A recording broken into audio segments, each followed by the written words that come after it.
Hi, it's me, Dr. Muhammad Kadhafi, and you are watching Dr. Muhammad Kadhafi Views. Good morning, there is a morning, and good evening, there is a evening. I just want to present one very important topic regarding the foot drop and the far lateral disc herniation. We have a 58-year-old male presented with the progressive left lower extremity radicular pain that begins acutely 1 month prior and after lifting a heavy briefcase. Anti-inflammatories were initially successful for the pain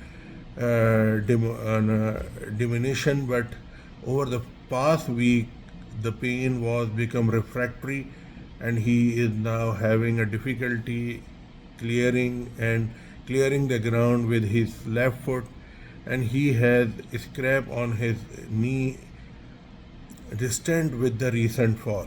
An exam reveal overweight male is obvious and discomfort, and the left lateral bending exaggerated. His symptom: he has a positive left right leg raise at 10 degrees and 4 by 5 left dorsiflexion, 3 by 5 left external hallucis longus, and the diminished sensorium along left L5 dermatome.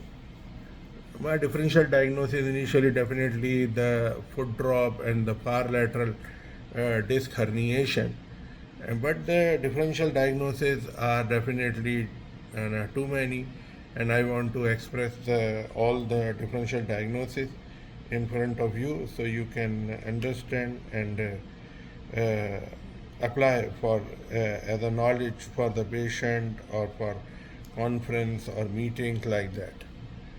As you know, there is a degenerative left L4-5 post posterior central disc herniation, left L5S1 far lateral disc herniation, lateral rhesus stenosis, spondylolisthesis, or the neoplastic schwannoma or fibroma involving the left L5 nerve root or the retroperitoneal tumor, and the infections such as the epidural or swath abscess and the diabetic neuropathy.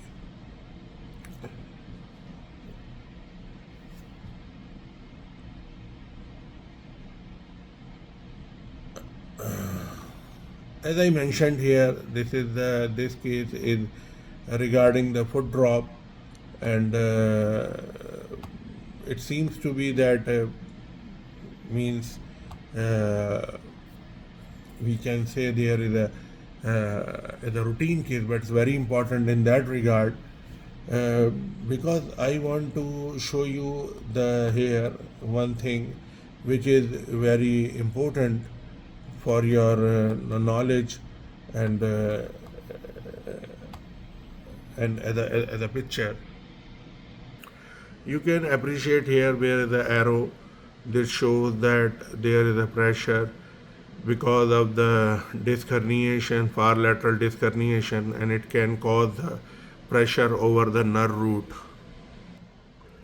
And here you can appreciate there is a arrow showing there. You can see this is this arrow. This arrow is showing there is a far lateral disc herniation, and it is causing significant nerve root compression here. So what I want to present in front of you, because there is a there's a I did the MRI, and MRI shows this T2 weighted say sagittal and axial MRI images demonstrate a left-sided disc bulge at the L5S1 level compressing at existing L5 nerve root, and further workup such as the laboratory post-operative labs include such as the INR, PTA, PTT, and the screening and the pre-operative EKG and the chest X-ray should be done. Plain film dynamic radiograph, flexion and extension to rule out the instability at the L5 and S1 level to delineate and a bony anatomy for the surgical planning, and the EMG may be beneficial to evaluate other causes of the radiculopathy if imaging is inconclusive. Regarding the pathophysiology, intervertebral discs that undergo degenerative changes when combined with the increased mechanical stress can overwhelm the posterolateral annulus, where the supportive PLL, posterior longitudinal ligament, is absent, and in most cases this causes the paramedian breach, but the foraminal or extraforaminal herniation do occur in 7% to 12% of cases, and an exiting nerve root is compressed, causing radicular pain, weakness, and or sensory changes. Pain may be exacerbated by direct compression on the dorsal root ganglion, and which may also impede full or timely recovery, and the most common level is L4, L5 60%, and followed by L3, L4, which is 24%, and L2, L3 is 8%, and L5, S1 is 7%, and the L1, L2 is 1%. So the most common areas are the L4, 5 and L3, 4. In combined, they are about 85%, and in separate L4, 5, 60%, and the L3, 4 is 24%. Whereas, if you see, the straight leg rest test is only positive in the minority of the patient, and most will have the producible pain with lateral bending towards the pathology, and the treatment options such as the non-operative, then percutaneous, or the third one is a surgical.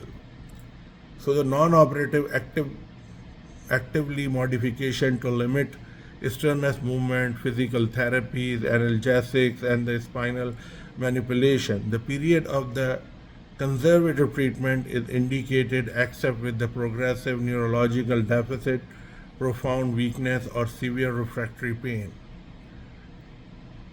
Percutaneous, you can say there is a epidural injection are generally minimal effective for long-term radicular symptoms, but the transforaminal injection may provide transit relief and help confirm diagnosis. Chemonucleolysis, timopcin injection,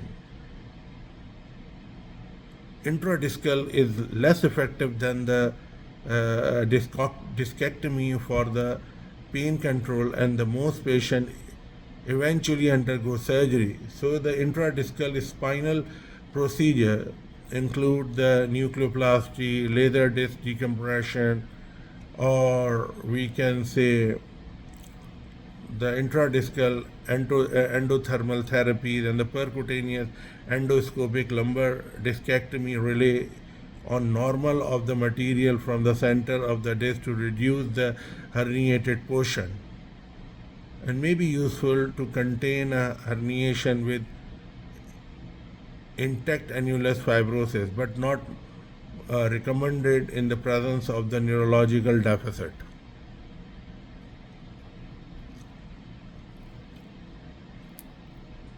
Surgical midline hemilaminectomy, removal of the ipsilateral medial facet with the foraminotomy, allow for the disc and the bone decompression, addresses concomitant stenosis or spondylolisthesis, can lead to instability and necessitating fusion. But the posterolateral approach, the paramedian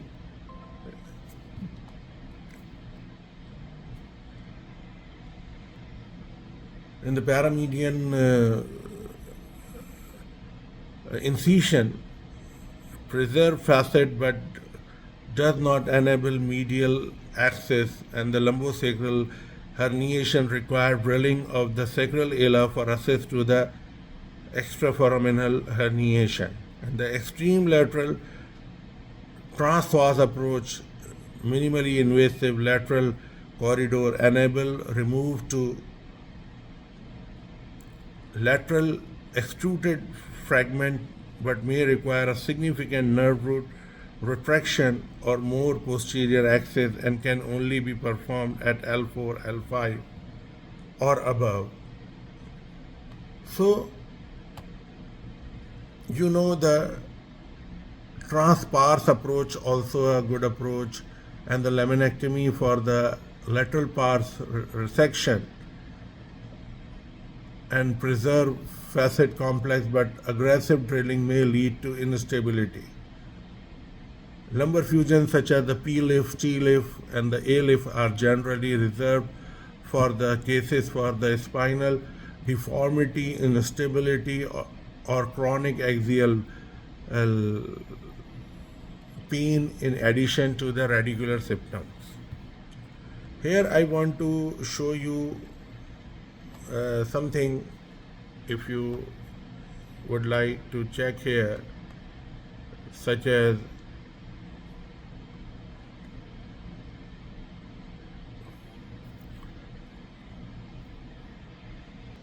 if you can appreciate this how is the nucleus pulposus is extruded, and where and how the approach had been made between the 2 and 3 area, and if we go to this 2 to 3 area, and then one can remove that with the far lateral approach, and it is nowadays has been used to avoid the unnecessary going medially, and the conventional way of surgery has been little change here.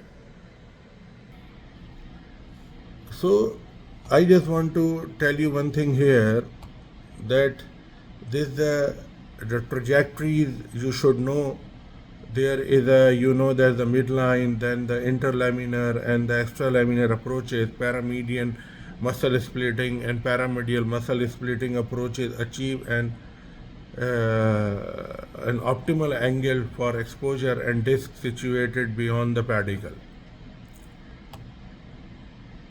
Surgical technique I want to present in front of you regarding that the posterior lateral approach, a 3 centimeter vertical incision is made approximately 4 centimeter lateral to the midline in the symptomatic side, and then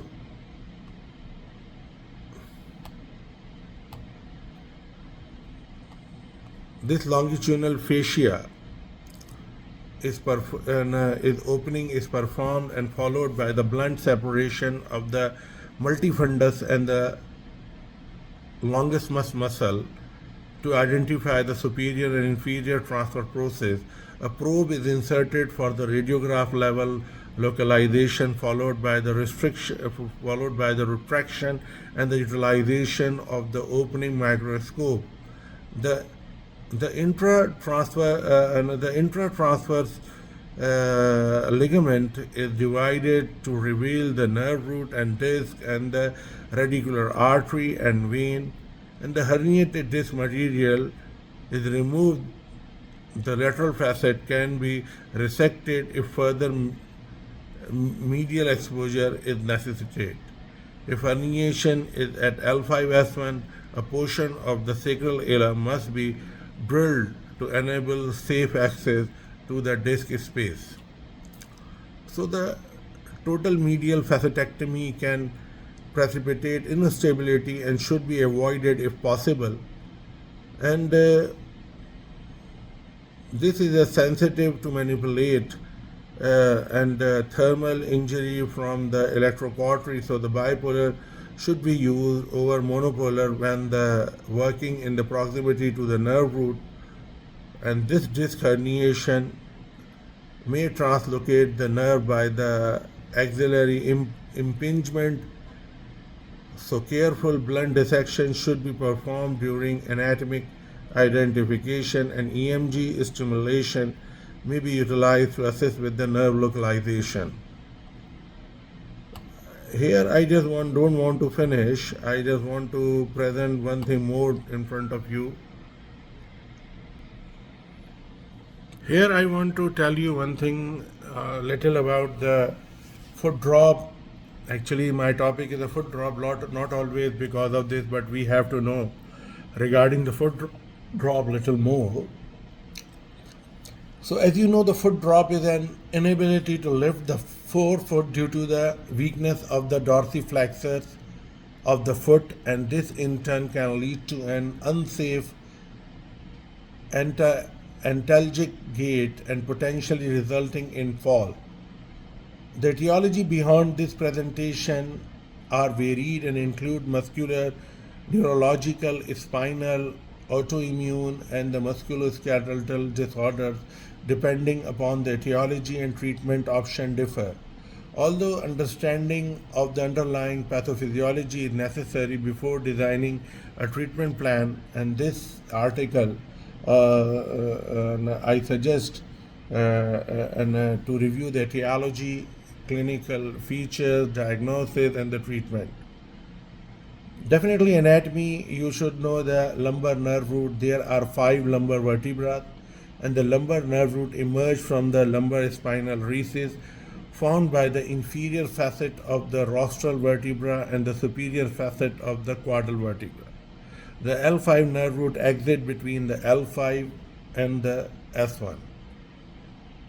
So the brachial plexus is composed of the anterior rami of the spinal nerve L1 to L4, and the multiple nerve emerges from this plexus, and the iliohypogastric and the ilioinguinal nerve supplies the transverse abdominis and the internal oblique muscle, and the obturator nerve supplies the adductors of the thigh, and the femoral nerve is a large nerve that supplies the quadriceps femoris group and continue as a saphenous nerve, which is the sensory nerve to the medial leg. The sciatic nerve is the largest branch of the lumbosacral plexus and consists of the nerve root from the L4 to S4 and the travel in the posterior thigh to the posterior fossa, and here it divided into the 2 branches, the tibial and the common peroneal. The tibial innervates the hamstrings, plantar flexors, and innervate and the inverters of the foot.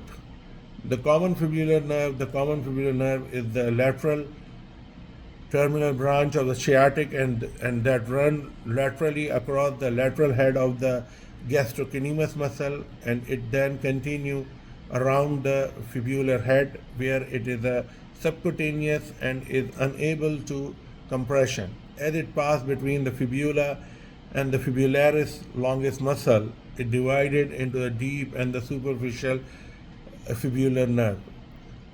The deep fibular nerve innervates ankle and the toe extensor and supplies sensation to a small area at the first web space between the first and the second toe. The superficial fibular nerve supplies the main everters of the foot and the fibular longus muscle and the brevis muscle, and the superficial fibular sensory branch supplies sensation to the dorsum of the foot and the lateral calf. Etiology, as I mentioned, that it is a compressive disorder. There is a compartment syndrome of the fibular nerve at the various locations along its the anatomical pathway and can lead to the compressive neuropathy. If there is a common fibular neuropathy at the fibular head, is the most common mononeuropathy affecting the leg, and the fibular nerve is a quite superficial near the head of the fibula and making it vulnerable to the pressure pulses. So the anatomic variation of the bicep femoris muscle between the gastrocnemius and the distal bicep can contribute to forming a tunnel that can predispose to the compression of the nerve. Other contributing factors include the weight loss, prolonged bedridden status, or the tight cast, or the space occupying lesions, and the bone metastasis involving the fibular head, and the sciatic nerve compression between the 2 heads of the piriformis muscle leading to the foot drop has been reported. Compression palsies in the ICU due to the protracted bed rest have been known to occur, and approximately 10% of the patients that stays in the ICU for a period of longer than 4 weeks are expected to develop paralysis of the fibular nerve, and the critical illness polyneuropathy involving the multiple motor and the sensory nerve can also present with the foot drop. So depending upon the extent of the involvement, weakness can be bilateral, and patients with diabetes or are more vulnerable to these compression neuropathies. Lumbar radiculopathy is also a common cause of the foot drop. L5 radiculopathy is the most common lumbar radiculopathy and typically results from the lumbar disc herniation or spondylitis in the spine. So the extraforaminal compression of L5 nerve from the disc herniation and the bony osteophytes or the sacral ila, a ligamentous sacroiliac ligament, and the lumbosacral band compression is known to occur. Bone metastasis at the fibular head, although uncommon, and can cause foot drop. Traumatic injuries such as traumatic injuries often occur associated with the orthopedic injuries as a knee dislocation, fracture, blunt trauma, and the musculoskeletal injuries. Sciatic neuropathy most commonly results from the traumatic injury of the hip or secondary to the surgery, and the sciatic nerve is the second most common mononeuropathy of the lower extremity and typically present with the foot drop. A less common cause is the lumbosacral plexopathy resulting from the traumatic injury, a complication of the abdominal or the pelvic surgery, or a complication of the neoplasm or the radiation therapy. Neurological disorders such as the amyotrophic lateral sclerosis, also known as the motor neuron disease, or the neurodegenerative disease, manifest by the death of the motor neuron in the anterior horn cell and leading to the muscle weakness, difficulty speaking and swallowing. In the initial presentation can be a painless foot drop. So the cerebrovascular disease can present as a hemiplegia, and the foot drop is a part of the presentation. And the other signs of the upper motor neuron involvement in increased muscle tone, hyperreflexia, or the circumduction of the lower extremity during ambulation are also seen. So depending on the location of the ischemia, aphasia can present, and the mononeuritis multiplex is defined on the involvement of the one or more sensory peripheral motor nerve, and it is usually painful and asymptomatic. It can be associated with AIDS, leprosy, hepatitis, and granulomatous or the polyangiitis, vagus granulomatosis, rheumatoid arthritis, loss of sensation and the movement may be associated with the dysfunction of the specific nerve, and the sciatic nerve is one of the commonly affected nerve in this condition. So the vasculitis of the small epinuria arteries lead to damage to the axons, disrupting nerve conduction and eventually leading to the muscle weakness. Acute inflammatory demyelinating polyneuritis, which we are telling AIDP, also known as the Guillain-Barré syndrome, is an autoimmune process in which the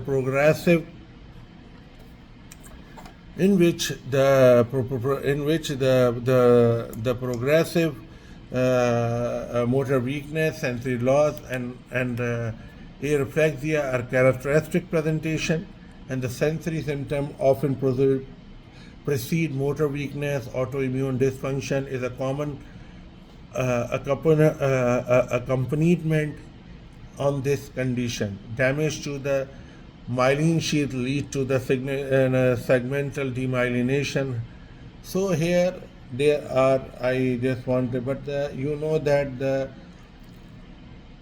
the worldwide incidence for the ALS is only 1.5 per 100,000. So and it is good in that regard.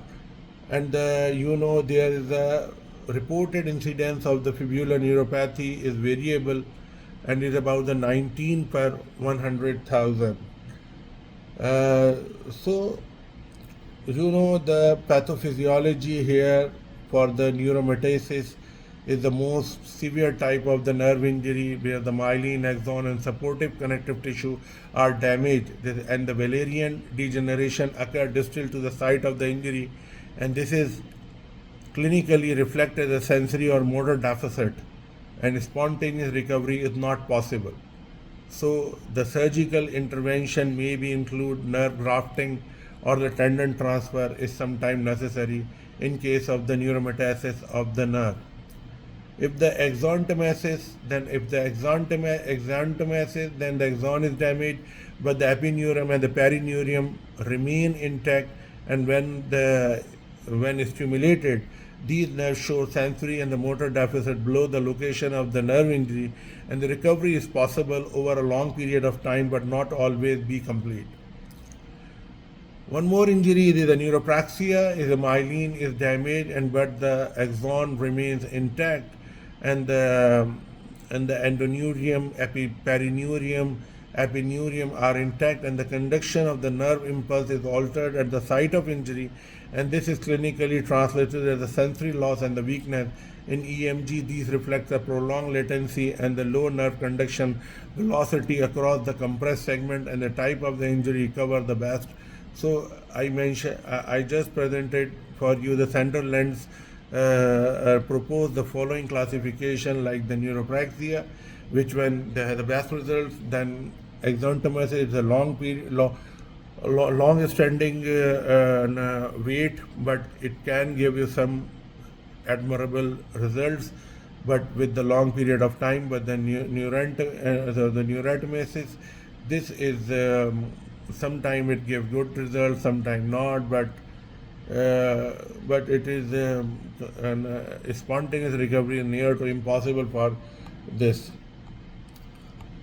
I want to just present for you some important points here, such as the standard skeletal muscle testing, asking the patient to toe stand, heel stand, and do a deep knee and a bend should be observed for this is the MRC scale, which is called the MRC scale, and is a rating from 0 to 5 for the major muscle group. To the lower extremity include the ankle plantar flexion, ankle dorsiflexion, ankle inversion, ankle eversion, knee extension, knee flexion, hip flexion should be performed and graded, and the neurosensory exam for the pinprick should be performed in the distribution and looking for both the peripheral nerve and the lumbar dermatome. Muscle mass with the side to side compression, observing the major muscle and major muscle group bulk areas can be done while doing manual motor testing. Side to side circumference measurement can be made and document to note progress and the recovery of the mass further down to the root. The Asia, which we are telling the Asia point or the motor group, such as we are telling the American Spinal Cord Injury Association. This is called the Asia, and this is the standardized, the convenient for the communication between the professional. However, it does not include evaluation of the specific peripheral sensory nerve. A formal electrodiagnostic medicine consult include the EMG, and the nerve conduction study is considered to be an extension of the physical examination and may need to obtain from the subspecialties who is not commonly the first clinician to be involved in the care of the patient. Any damage of the affecting the neuralgia from the report to the peripheral nerve can be weaken the muscle supply by the nerve. A lesion of the L5 nerve root or the lumbar plexus or the sciatic nerve or the common peroneal nerve or the deep peroneal nerve can potentially lead to the foot drop due to the weakness of the anterior compartment musculature, and the presenting symptom is ability to ambulate as before. So more specifically weakness of the muscle on the foot that assists in dorsiflexion, and there may not be a pain, and the person will be able to dorsiflex during the heel strike, and the foot remains flat on the ground, and sometimes can also cause a drag, and inability to clear the foot. This can initially lead to fall. Radiculopathy affecting the fifth lumbar nerve, typically resulting in the neuropathic pain starting in the lumbar region and radiating down to the posterior thigh and the anterolateral leg, posterior thigh, anterolateral leg to the foot down to the big toe. And the sensory symptoms include the medial aspect of the foot, include the first web space, and the motor system include the weakness of the dorsiflexors and the everter of the foot. Lumbosacral plexopathies can present with the similar sensory and the motor deficit that are similar to the sciatic neuropathy, and the weakness may also affect the hip girdle muscles, including the hip abduction and the hip extension. Sciatic neuropathy classically present with the sensory loss of the whole foot and the weakness of the ankle plantar flexor, such as the gastrocnemius soleus and the ankle inversion. It can result in a flail foot, and the hamstring muscle can also involve, resulting in the knee flexion weakness, and it is not uncommon for an incomplete sciatic neuropathy to present as a common peroneal neuropathy. Often the peroneal fasciculus in the sciatic nerve as the more susceptible to injury with the tibial fasciculus. In common fibular neuropathy, the patient present with the sensory and the motor deficit and a history may include the leg crossing, prolonged kneeling, immobility, or trauma. Sensory loss or paresthesia affect the lateral leg below the knee and the anterolateral foot. So the muscle weakness affects both the ankle dorsiflexion and for the tibialis anterior, and toe extension for the extensor hallucis longus, and the ankle everter, so the peroneus longus and the brevis. If only the deep fibular and fibular portion is affected, only minimal sensory deficit limited to the web space between the first two digits, and the isolated weakness of the toe and the ankle extensor are seen.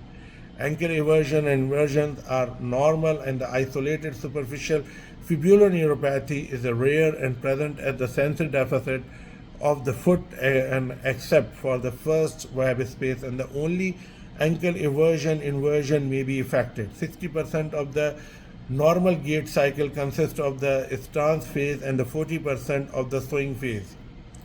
And when one foot is a swing phase, the other is in the stance phase, and the gait cycle start with the heel strike and end with the heel on the same side. So during the stance phase, the foot remains flat on the ground, and the foot is a dorsiflexion in the heel strike, preparing for the gradual lowering before the stance phase. In the absence of the dorsiflexion, a foot remains in the plantar flexion during the stance phase, and prevent the ability to clear the ground and prepare for the next phase of the gait cycle, and the patient either drag their toes or lift.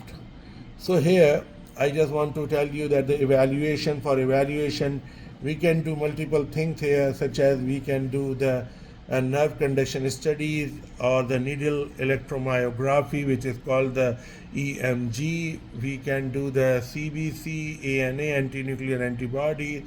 We can do the chemistry panels. We can do the collagen vascular disease. We can exclude the collagen vascular disease. Definitely, we would see the simple X-ray. We can go for the CT scan. We can go for the MRI. We can go for the NSK ultrasound. And so these are the multiple things we can go, and we can evaluate the monopolar and injury, or the mononerve injury or multiple nerve injury. We have to check everything, and then we have to treat accordingly. If we have to treat for the nerve, then definitely we have to treat for the nerve, and then if we have to treat for the disc. So I want to talk about little bit here regarding the disc herniation cause. There is the low back pain is one of the most common presenting complaint globally, and approximately 80% of the population sustain and the episode once in their lifetime, and this highly prevalent and disabling element cost more than $100 billion annually in the United States only, and among the mainly differential diagnoses of the low back pain, degenerative disc disease, and lumbar disc herniation are the most common. Approximately 95% of the disc herniation in the lumbar area occur at L4, L5, and L5S1. The lumbar spine contains 5 vertebrae and intervertebral disc producing a lordotic curve. The intervertebral disc with the lamina, pedicle, and the articular process of the adjacent vertebra create the space in which the spinal nerve exits, and the intervertebral disc consists of an inner nucleus pulposus or outer annulus fibrosus and the cartilaginous end plate that anchor to the disc to this vertebra.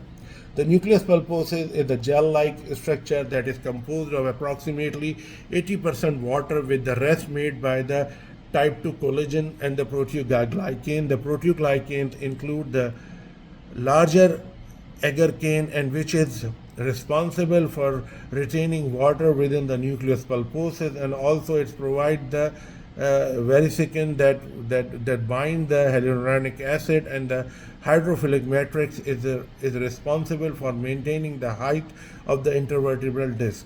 The annulus fibrosus is a ring-shaped structure that surrounds the nucleus pulposus, and it is made of the highly organized fibrous connective tissue, consists of the 15 to 25% stake sheet of the predominantly collagen lamina with interspread proteoglycan, glycoprotein, elastic fiber, and the connective tissue cells that secreted this extracellular matrix product. And the inner part of the annulus fibrosus is predominantly made of the type 2 collagen, while the outer part is mostly of type 1 collagen.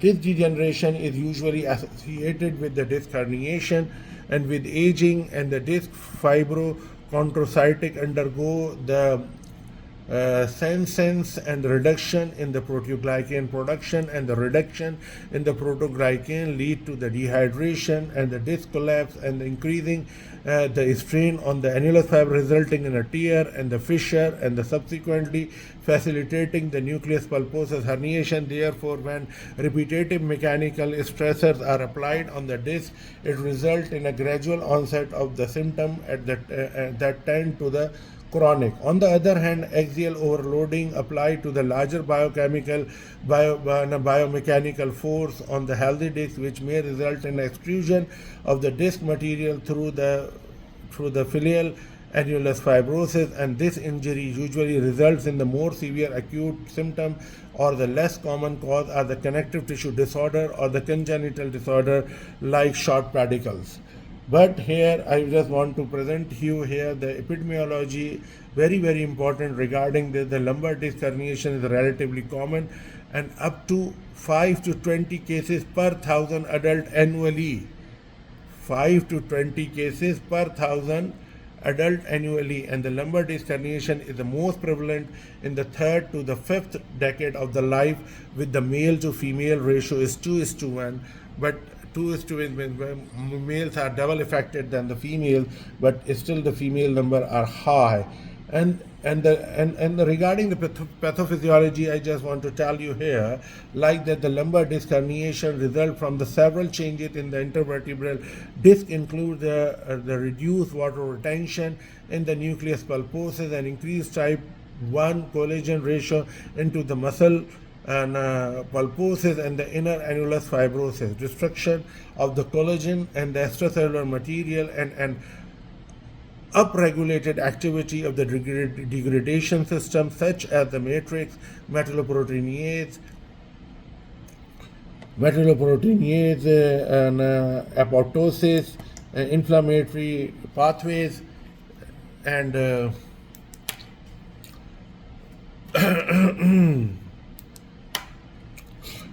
so the collagen, extracellular material, and upgraded activity of the degradation system, such as the matrix metalloproteinase expression, apoptosis, inflammatory pathways, ultimately result in a local increase in the inflammatory chemokines and the mechanical compression applied by the protruding nucleus pulposus on the exiting nerve, and the pressure exerted by the herniated disc on the longitudinal ligament and the irritation caused by the local inflammatory results in the localized back pain, and the lumboradicular pain arise when the disc material exerts pressure or the contact the thecal sac or the lumbar nerve root, and resulting in the nerve root ischemia and inflammation.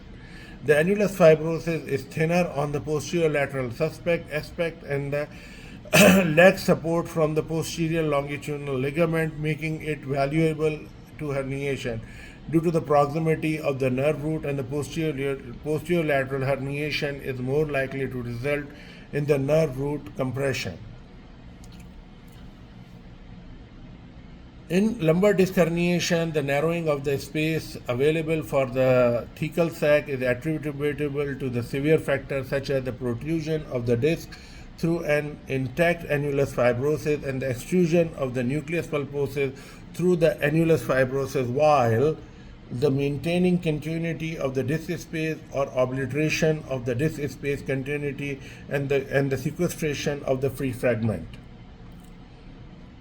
Although the history and the physical examination are essential in the evaluation of the patient with a suspected lumbar disc herniation, and the principal signs and symptoms include the radicular pain, low back pain, sensory abnormalities at the lumbosacral nerve root distribution, weakness at the lumbosacral nerve root distribution, limited trunk flexion, and pain exacerbation with straining, coughing, and sneezing, pain intensified with the seated position as the pressure applied to the nerve root is increased by approximately 40%. So, and it limits that trunk flexion. It limits that the pain exacerbation with the straining, coughing, and so the sensory abnormalities at the lumbosacral nerve root distribution.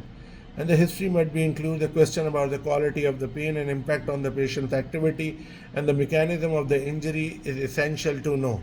The clinician must ask the patient about any current or the past treatment, urinary or the fecal incontinence, and the saddle anesthesia.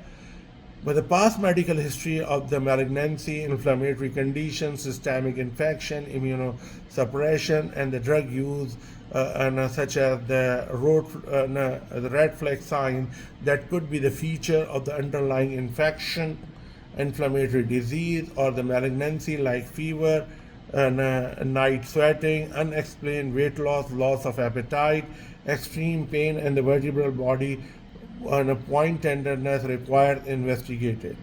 A careful and a thorough neurological examination can help to localize the level of lumbar disc herniation if it is causing radiculopathy.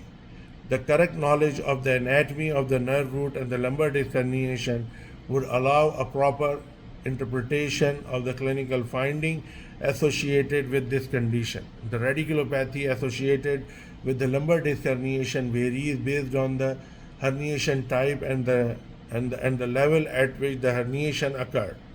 In paracentral or lateral herniation, the transversing nerve root is usually affected, and the lateral herniation at L4, L5 would cause the L5 radiculopathy.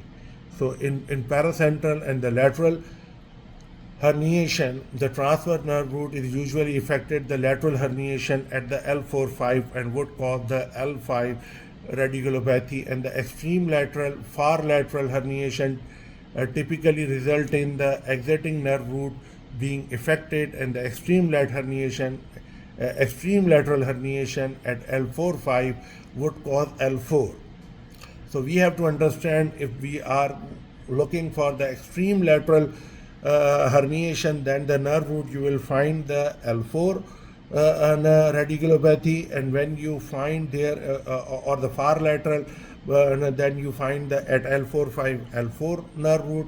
But if you just see the lateral herniation at L4-5, it would cause the L5 radiculopathy, and the L1 nerve root exit at the L1 L2 foramina, assist with the cremasteric reflex muscle, and when compressed with the herniated disc, it causes pain and sensory loss in the inguinal region, and rarely cause weakness in the hip flexion. The L2 and L3 nerve root exit at the L2, L3, and L3, L4 foramina respectively, and symptom worsen with the sneezing, coughing, and the leg straightening. L4 nerve root exit at the L4 5 lamina, but L4 has a reflex assist with the patellar reflex, and when compressed of the herniated disc, it caused the back pain that radiate into the anterior thigh and the medial aspect of the leg, accompanied with a sensory loss in the same distribution, and weakness in the hip flexion and abduction, and weakness in the knee extension, and decreased patellar reflex. So the L5 nerve root exit at the L5S1 foramina, and when compressed with the disc herniation, it caused the back pain and that radiate into the buttock, lateral thigh, lateral calf, and the dorsum of the foot and the great toe. And the sensory loss is the patient in the web space between the big toe and the second toe, and the dorsum of the foot and the lateral calf. And this is the weakness in the hip abduction, knee flexion, foot dorsiflexion, big toe dorsiflexion, foot inversion, eversion, patient present with the decreased sensory and a semi-tendinous, semi-membranous reflex, and weakness in the foot dorsiflexion make it challenge to walk on the heel, and the chronic L5 radiculopathy may cause atrophy of the extensor digitorum brevis and the tibialis anterior of the anterior leg. S1 nerve root exits at the S1, S2 foramina associated with the Achilles reflex, and when compressed with the herniated disc, it present with the sacral and the buttock pain, and radiate into the posterior lateral thigh and the calf and the plantar or the lateral foot or the perineum. Sensory loss is present on the calf, lateral or the plantar aspect of the foot. There is a weakness on the foot plantar flexions and the hip extension and the flexion of the knee.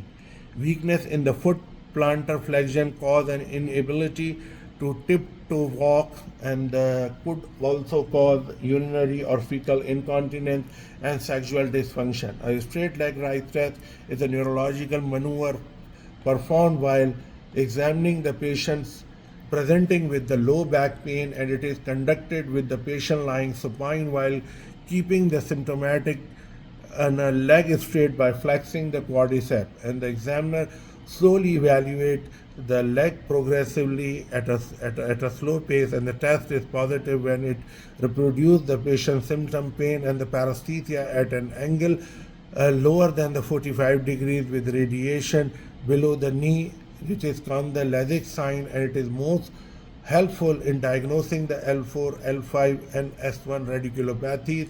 And this test is considered positive, as I mentioned before, when the patient symptom pain and paresthesia at the angle lower than the 45 degree with radiation below the knee, Lasik sign, and it is most helpful in diagnosing the L4, L5, and S1 radiculopathy. The patient is asked to dorsiflex the foot while the examiner is raising the leg, and the Bragdart and the Bargard sign increase the sensitivity of the test. Other maneuver is the cross test and a straight leg raise, which is similar to the straight leg raise test, but it is conducted on the asymptomatic leg instead, and the crossed straight leg is considered positive when the patient report pain in the symptomatic leg, and while the asymptomatic leg is at the 40-degree angle and representing is a central disc herniation with severe nerve root irritation, and the recent meta-analysis conclude that the clinical diagnosis for the lumbar disc herniation with radiculopathy could be made with the straight leg drive test, and if also Hancock rule requirement is met, having 3 positive out of the 4 following finding, and the dermatomal pain in the nerve root distribution and associated sensory deficit, reflex abnormality, and the motor weakness. For the evaluation, you know the 90% of the patient with the acute herniated disc experience relief of the symptom within 6 to 12 weeks without any treatment, and patient without radiculopathy notice an improvement in even less time. Due to the high prevalence of the disc herniation in a routine neuroimaging of the asymptomatic individual, the recommendation to avoid altering imaging study during the period as the study result will not alter the management, and however further evaluation and imaging are warranted if there is a clinical suspicion of the severe underlying pathology or neurological compromise. Imaging and the laboratory tests are indicated in patients who exhibit the red flag syndrome, symptoms. In patients who are unresponsive to the conservative treatment after 2 or 3 months, imaging is also recommended. Laboratory tests, erythrocyte sedimentation rate, and the C-reactive protein are inflammatory markers, and they are requested for the suspicion or if chronic inflammatory condition or infectious cause. As the etiology, a complete blood count is useful when suspected infection or the malignancy. X-ray, lumbar X-ray films are the first line imaging tests performed to the low back pain setting, and the standard examination include the 3-view AP, lateral and oblique to evaluate the overall alignment of the spine and detecting the fracture as well as the degenerative or spondylotic changes. Lateral flexion and extension views are useful in assessing the spinal instability. Narrowed intervertebral space traction, osteophytes, and the compensatory scoliosis on X-ray are findings that usually suggest the lumbar disc herniation. If an acute fracture is detected, further investigation with the computed tomographic scan or the magnetic resonance imaging is required. CT scan, this is the most sensitive imaging modality to examine the bony structure of the spine, and the CT imaging allow for the evaluation of the classic calcified disc herniation for any pathological process that may result in a bone loss or destruction. It is deficient for the visualization of the nerve root and making an unsuitable in the diagnosis of the radiculopathy. CT myelography is the imaging modality of choice to visualize the herniated disc in patients with the contraindication for an MRI.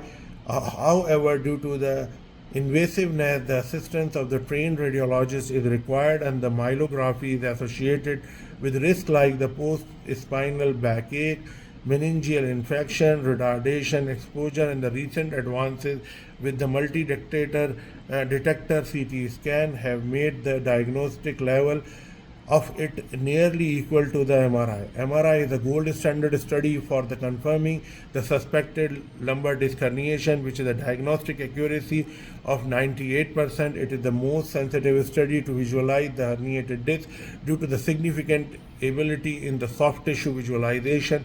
MRI also has the higher inter-observed reliability than the other imaging modalities, and it suggests disc herniation that it shows an increased T2 weighted signal at the posterior 10% of the disc. Degeneration disc disease have shown a correlation with the modic type 1 changes when evaluating for the post-operative lumbar radiculopathy. The recommendation that the MRI performed with the contrast unless otherwise contraindicated, and MRI is more effective than the CT in distinguishing inflammatory malignant or the inflammatory etiologies of the lumbar disc herniation. It is indicated relatively early in the course of the evaluation, less than 8 weeks, than the patient present with the relative indication like significant pain, neurological motor deficit, quad-equina syndrome. Diffusion tensor imaging is a type of the MRI sequence and used for detecting the microstructural changes in the nerve root, and it may be beneficial in understanding the changes that occur after the herniation or herniated lumbar disc compression or a nerve root, and might helpful in differentiating the patient that need the surgical intervention. In patients with the high suspicion of the radiculopathy due to the lumbar disc herniation, yet the MRI is equivocal or negative nerve condition study are indicated. Treatment and management, as you know, the conservative management is definitely very important and in somehow, but surgical management is also very important. And The always the surgical treatment is a final reset, and the discectomy, laminectomy has been performed, and treated radiculopathy caused by the lumbar disc herniation is still commonly performed procedure with roughly 180,000 to 200,000 cases annually in the United States only for this, and the surgical intervention is the suggestion for the patient with persistent disabling symptom who do not respond to conservative and the medical management, and the decision to operate with 6 months a year in patient whose symptoms warrant a surgical intervention and associated with the faster recovery and improved long-term outcome. There are several methods for performing the surgical intervention include the open approach, minimally invasive approach. The open approach is the open microsurgical discectomy. A minimal invasive approach is the spinal surgery has been increased utilization of the past 2 decades, and it can be done with the small incision and the tube axis, and it can be divided into the two main technologies, endoscopic and the microsurgical. They are the different approaches, strategies whereby the surgical team chose the approach based on the morphology and the location of the herniated disc. When compared to the open discectomy, minimal invasive procedure correlate with the decreased operative time, less blood loss, and no difference in the complication, but the reoperation rate and the wound infection is different. But however, there is no difference in the long-term patient-centered outcome between open and the minimal invasive surgeries. Total lumbar disc replacement has been used in the alternative for the lumbar fusion for the degenerative disc disease, and it is for the lumbar disc herniation has not caught as it does not offer an advantage over the there is the prognosis and the complication is a big list, and but you should know that there is over 90% of the patient with acute disc herniation symptom experience relief of symptom within 6 to 12 weeks without any treatment, and those without radicular symptom notice is an improvement in even less time. Regarding the complication, nerve injury, dural puncture, infection, epidural abscess, epidural hematoma, every neurosurgeon did this kind of complication. So these are or sometimes paralysis, surgical interversioning of the functional status, dural tear, post-operative infection, nerve root injury, recurrent disc herniation, great vessel aorta or vena cava injury, epidural fibrosis. So these are the complication and prognosis. As I mentioned to you, the symptomatic lumbar disc are the short-lived, and the studies have shown that 85 to 90% of cases were resolved within 6 to 12 weeks and without substantial medical intervention. However, if symptomatic for more than 6 weeks, patients are less likely to improve without intervention, and patients without radiculopathy symptom notice an improvement is even less time. This improvement is due to the phagocytosis and the enzymatic resorption of extruded material, and also dehydration of the extruded material or decrease in the local nerve edema might occur, so which result in a pain relief and restoration of the function. Other thing which can mimic this kind of problem, like lumbar disc problem, such as the neuronoma, synovial cyst, ankylosing spondylitis, metastasis, diabetic amyotrophy, epidural hematoma, epidural abscess, Quard-Eichmann syndrome, degenerative spinal stenosis, spondylolisthesis, osteophytes, muscle strain, mechanical back pain.